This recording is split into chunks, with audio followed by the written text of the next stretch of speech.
Ladies and gentlemen, good evening and welcome. On February 25th, 2025, the Trinamool Congress's Kolkata Municipal Corporation Education Department dropped a bombshell, one that stripped away any remaining pretense of secular governance in Bengal. The directive was explicit. Eid-ul-Fitr holiday will be for 2 days and there will be no holiday for Viswakarma Puja on 17 September 2025, as 1 day from its allocated holiday has been adjusted to extend the Eid-ul-Fitr holiday. The Eid-ul-Fitr holiday. Let that sink in. The Mamata government didn't just expand Eid holidays, it did so at the direct cost of a Hindu festival. Why? On whose demand? And why did the government bend over backwards to comply without a second thought? What's going on in Kolkata? The outrage was immediate and unrelenting. Rightly so, because Hindus saw right through this blatant appeasement and communal bias. Panicked by the backlash, the KMC scrambled to roll out a so-called clarification, a clarification so pathetic it's not even worth the paper it's printed on. Their feeble damage control statement claimed that the order was issued without approval from the quote-unquote competent authority. Now stop right there. We're supposed to believe that an official government order adjusting religious holidays, something that directly impacts millions of people, was issued without competent sign-offs, without oversight, without anyone noticing. Who drafted it? Who approved it? Who disseminated it?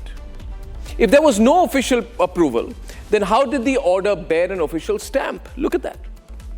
Or are we now pretending that official directives just materialize out of thin air? And then came the Trinamool Congress's most laughable excuse of all, quote-unquote typographical mistake. Well, since when do entire holidays vanish due to a typo?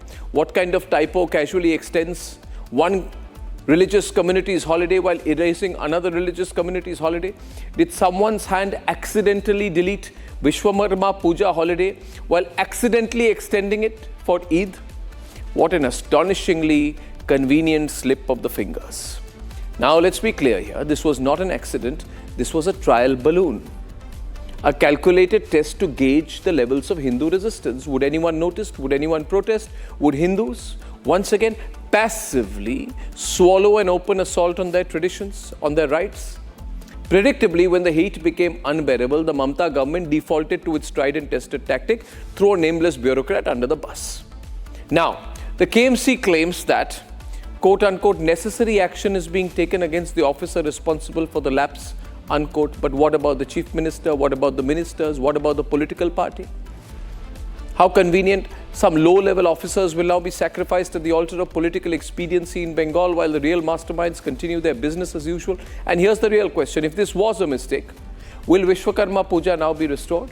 Or is this just a tactical retreat before the same decision is quietly imposed again later? Because let's not pretend. We can't believe this was an error. It seems completely like it was a pre-planned agenda.